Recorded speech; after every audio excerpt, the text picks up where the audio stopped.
warm welcome to Public Global. I'm Neelu Vyas. Delhi gets another woman chief minister. Rekha Gupta has just sworn in as the Delhi chief minister, and BJP has ensured that it gets the right combination of caste and regional balance. It has also tried to build on its legacy of women chief ministers because before this, Atishi Singh was the chief minister. And also, if you look at the BJP's history, even Sushma Swaraj was the chief minister. So they've tried to build on the women legacy. And also, Gupta belongs to the Vaishya community, which is the traditional voter base of the BJP. So they've tried to combination of all these factors. But the biggest question is, will Rekha Gupta be a rubber stamp chief minister or rather a puppet chief minister? Because now the strings will be in the hands of the Raisina Hills. Don't forget, when Aam Aadmi Party was in the saddle of power, the only grouse was that the center, or rather the LG, was not letting the Aam Aadmi Party government rule or govern in Delhi. So now there is a BJP government in the state, there is a BJP government at the center. So does it mean that Delhi now will become a remote control government? And that's the premise on which this big question is, that will Rekha Gupta be a puppet chief minister? Joining me now is independent media analyst Siddharth Sharma. Siddharth, thank you so much for joining. And what is your feeling that why Rekha Gupta was chosen as the woman chief minister of Delhi? Why BJP chose her?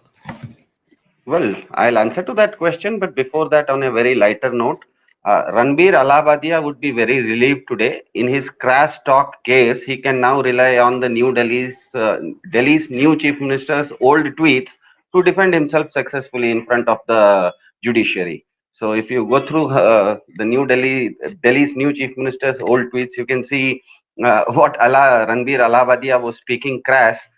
Similar things would be seen there. Anyway, that was the lighter note. Delhi, in fact, Neelu, as we all know, had become like a missing cap on the head of a captain for the last 11 years. BJP has been ruling India for the last 11 years, but it has been missing power in Delhi. So I think what BJP will do, the selection of Rekha Gupta ji, as you rightly said, there are caste calculus like Vaishya community, women, etc. are, but they are more symbolic. I think what BJP will try to do is that it will try to showcase Delhi more as an infrastructural, what do you say? It's like a island of excellence. And I think if you go through anybody, in history, you see great people and you see famed politicians. The critical difference between both of them is that very great people always speak about human development, whereas famed politicians always speak about physical development. You have a Shah Jahan who builds Taj Mahals as his legacy. You have Raja Raja Chola who builds Brihadareshwara temple in Tanjavur as his legacy. You have a Gandhi or a Buddha or a Mahavira or a Shankaracharya or a Jesus Christ saying about human development. So that is the key difference. And I think in India today, we have to understand that around 50% of the households in India today own a two-wheeler. Owning a two-wheeler means that that person is at least not in a survival mode. He is using that two-wheeler to earn a little bit of money. So I think BJP represents that around 50% of that people, that is the middle class, for whom infrastructural development in front of their eyes is more important than human development. I think there is a clear-cut differentiation today. You go to regional, go to states which are ruled by regional parties like Chennai or Kolkata, and you go to Delhi or Mumbai, you will see a very clear difference between the infrastructure development of a Mumbai and the infrastructure development of Chennai. Chennai would be a notch lower.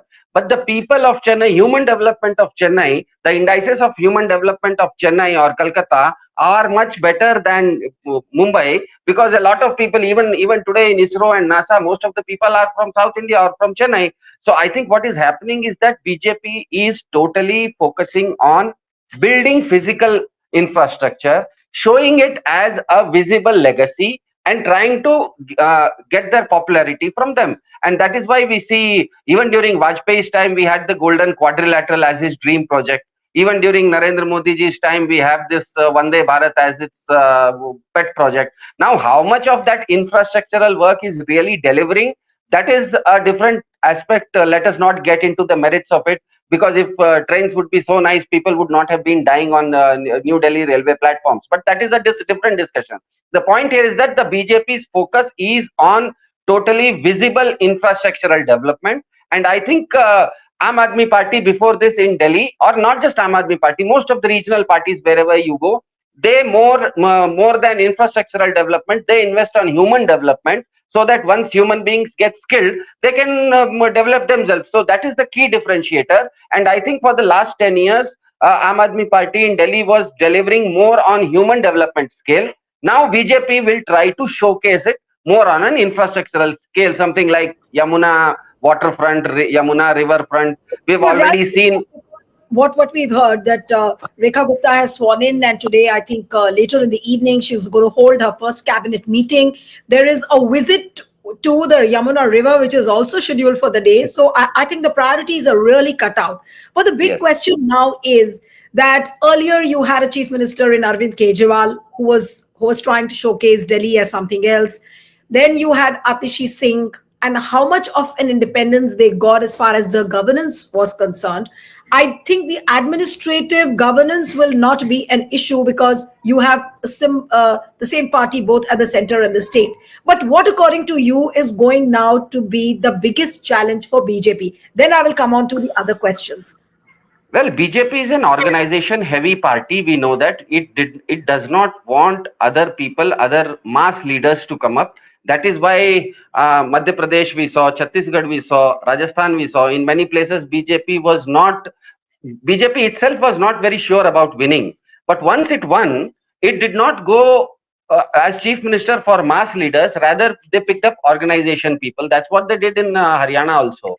So I think BJP understands that if you pick up mass leaders, somebody like Pravesh Verma or somebody, Pravesh Verma, for all the difference of opinion somebody might or might not have with him, but he comes from a legacy. He's kind of a mass leader, more well known than the present chief minister, incumbent chief minister Rekha Gupta.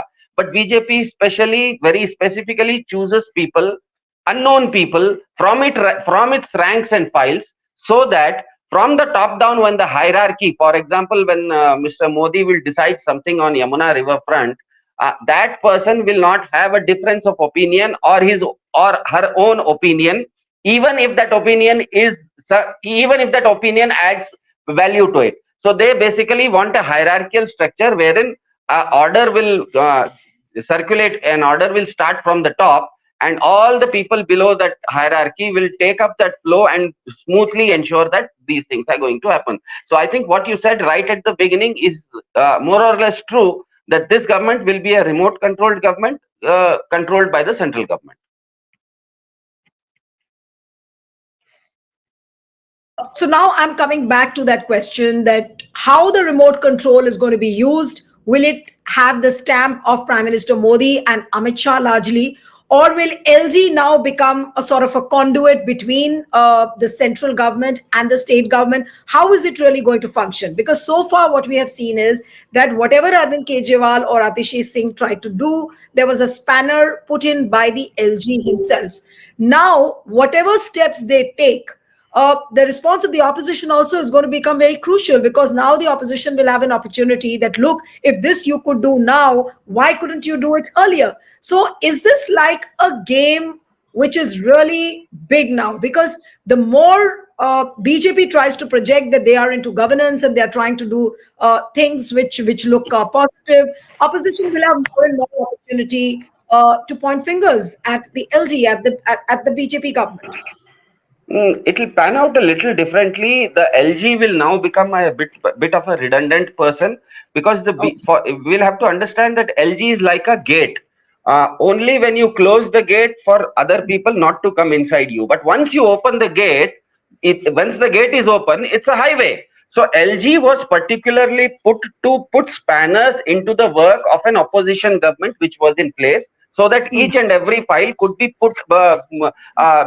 could be stopped at the gate. Now the LG is going to be totally redundant. Modi ji or Mr. Amit Shah or the top hierarchy of BJP will decide something. It will be conveyed to the Delhi chief minister. The Delhi Chief Minister will call for a cabinet meeting as per the procedure, approve that, and the LG will simply go on signing it. So I think the LG's role from now on will be totally redundant. Will not be hearing too much about the LG anymore. LG was more like a gatekeeper who was supposed to keep Aam Aadmi it's not just Aam Aadmi Party. The same governor plays a gatekeeper's role in Tamil Nadu also. Mr. V. Ravi, how he handles things. Every decision that the Tamil Nadu government takes or the Tamil Nadu Assembly takes, the LG stops it. So LG is more like a gatekeeper in front of opposition parties. But if there is their own political party, that gate becomes totally redundant. That gate is open now. So I don't think LG will be an issue. But yes, one thing is very clear that the voting pattern of Delhi has shown that although the number of seats between BJP and Aam Aadmi Party is 48 to 22, but the vote share of Aam Aadmi Party still is 40+%. And BJP's vote share has not crossed 50%. So that goes on to show that more than 50% of the Delhi electorate voted against the BJP. So anything the BJP tries to do, which is less of human development and more of infrastructural development, if it is going to happen at the cost of human development, then I think the opposition will play a very strong role, and the people will also support that kind of a role, because more than 50% people have not voted for this kind of politics. They voted for human development politics. But the BJP is obviously not going for human development politics. It will go for infrastructural development politics. Now, if you go for infrastructural development, it's an imaginary scenario that I'm going to clean up if I'm going to clean up Yamuna, and on the banks of Yamuna there are, say, thousands of bastis or juggi jopdis, and thousands of people are living there. Now, if you want to make it riverfront, world-class riverfront, obviously those people have to be taken off there. Those people have to be evacuated. Now, when you evacuate them, it becomes a political issue, and then the opposition will take these things up. We've seen during the G20 summit, when the international leaders were there, there were white shamianas put on the roads of Delhi so that they could not see what is happening, what is happening in real Delhi. So the BJP will try to clean up Delhi visibly, but in cleaning up Delhi, making it look spick and span, obviously you will have to go through a huge exercise of human evacuation or human displacement. When that human displacement happens in the name of beautification, obviously the opposition, because not just the opposition, more than 50% of Delhi have not voted for that. They will come up, they will express their dissent over there in different ways. Obviously it might be on the streets, it might be in the way of judicial what do you say intervention, it might be in the way of Vidhan Sabha, questions in the Vidhan Sabha. These kind of things will start happening now. But the big question now is that it's a good news that Delhi has got a women chief minister, and BJP has tried to build on that legacy of the women chief ministers. But as a woman, do you think that there are any challenges before Rekha Gupta? She's a three-time councillor, first-time MLA. She's a fresh face. I don't think she's had any brush with major controversy. I couldn't see or read. Except for some controversial tweets which she wrote, and they have surfaced. But apart from that, more or less, she has a clean image. But despite having a clean image, what are the challenges for Rekha Gupta, if I may ask you? I think the challenges would be, as I just mentioned, that the top brass of BJP, that is the central government, will come up with certain beautification plans to make Delhi look beautiful, and that would involve human displacement. But when that human displacement happens, obviously, even if that order is coming from the top, it will be the cabinet note, the Delhi government's approval. And the Delhi government's head being Rekha Gupta, she will, I think, if this is a big if BJP goes for huge, large-scale Delhi beautification program, which involves large-scale human displacement, then obviously the Damocles sword of the people's dissent will fall on the incumbent chief minister, whoever he is, who he or she is, because it is on her signature that things are going to get executed, not because the order came from somewhere on top. So I think that will be Will Rekha Gupta be reduced to an entity who's just going to sign the files which come from the center, or is she really going to have a participatory role? Will she get to express her mind? Will she be able to take decisive decisions without having consulted the center? Will she have that kind of freedom? No, she wouldn't have that kind of freedom. I don't think she has a personality of that kind. Her choice itself is a very clear indication that neither the BJP wants a participatory chief minister in Delhi, nor does Rekha Gupta fit into that kind of participatory or very vocal or a participatory kind of a person. So the personality of Rekha Gupta is also of a very loyal party worker.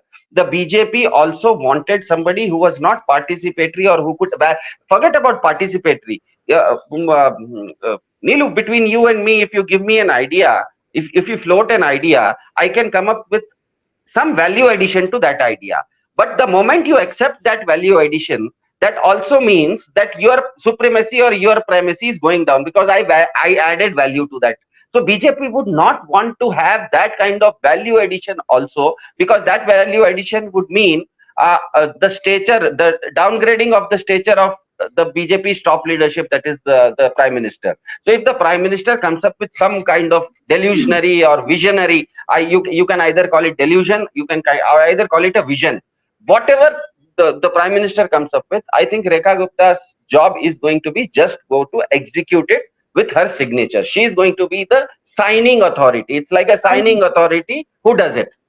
Right. But coming back to that same point which you had raised, that about the LG, which you said that LG's role will become redundant. So obviously, does it look like a possibility now, in all likelihood, that the role of the LG, or rather the utility of LG Delhi, is almost over? Now gone are the days when he was in the limelight, bringing about changes in the policy, ordering investigations, as he has done earlier in the case when Kejriwal was the chief minister, or Atishi Singh was the chief minister. So gone are those days, and now he will not get the kind of limelight which he got earlier.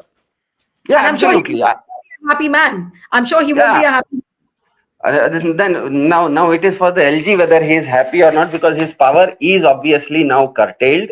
It's not just curtailed; it's redundant. I'm not saying that the gate does not have any value. The gate has a value, but the moment the gate is opened, it becomes part of the highway. It's as simple as that. So the gate is going to be open, and the LG is going to sit in his lieutenant governor's house. The files, obviously, as per procedure, after the Delhi government, the Delhi chief minister or the cabinet approves any what do you say, any file, though that file as per law has to also go through the LG. It's going, he is going to be just sitting on his table and passing on files whatever come to him. I think his role is redundant from now on. Right, but in what role do you really see the opposition in Delhi now? And when Aam Aadmi Party lost the elections, people were saying that Aam Aadmi Party is almost staring at an existential crisis. Well, Kejriwal is going through tough times. How do you think that the party is going to emerge from here on? Today, Delhi has a new chief minister, but then questions are going to be asked of the opposition as well as to what they have in mind, what is going to be their blueprint for Delhi now, how will they take up the issues, whether it is the Yamuna issue or several other issues which are raised during elections. Yes, Siddharth. Uh, yeah, just like us human beings, you cannot write my obituary before I am dead. How much soever anybody can, nobody can predict an obituary of a person tomorrow or day after tomorrow. Exactly the same way for a political party. Mr. Chandrababu Naidu is the case here. For more than 10 years, he had become kind of an unknown entity. He was even arrested.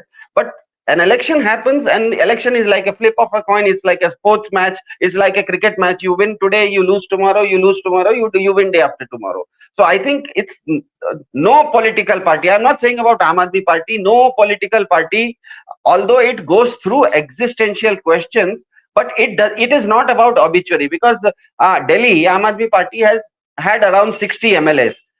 More than 1.5 times of those MLAs are already there in Punjab. They have a Punjab full state with them. So it's not an existential crisis. The question now will be, the BJP's model of development is less human development and more infrastructure, physical development. Whereas Team India's development, if you see any Team India government, be it Congress in Karnataka or Mamta Banerjee in West Bengal or Mr. Stalin in Tamil Nadu, the common factor there you will see is that more than infrastructural development, Team India invests on human development. So in Delhi for the last 10 years, human development model was there. Suddenly, overnight from tomorrow onwards, physical development will be the norm. Now, physical development obviously will mean that it will affect humans. Now, 50%, more than 50% of Delhi has not voted for BJP. Now, how the opposition takes up those things when these kind of physical developments start taking place and humans are getting affected, how those affected humans are given a platform to vent out their political dissatisfaction is for the opposition to take up. I think opposition here being in Delhi, Aam Aadmi Party, I think there'll be a little bit of a tug of war between these two models. It's not between Aam Aadmi Party and BJP. Huh? Please let me correct myself. It's between two different models of development. One in Right. which physical development is given primacy at the cost of human development. The second is where human development is given primacy at the cost of infrastructural development. So that tug of war will be there for us to see. Right. So all eyes now would be on the innings which have just started for Rekha Gupta and also for the BJP. And a very important point which you made, that LG's role might just be reduced to signing the files. And also, will Rekha Gupta be a puppet chief minister? Will she be a rubber stamp? I think the time will prove that. Thank you so much, Siddharth, for joining. Thank you.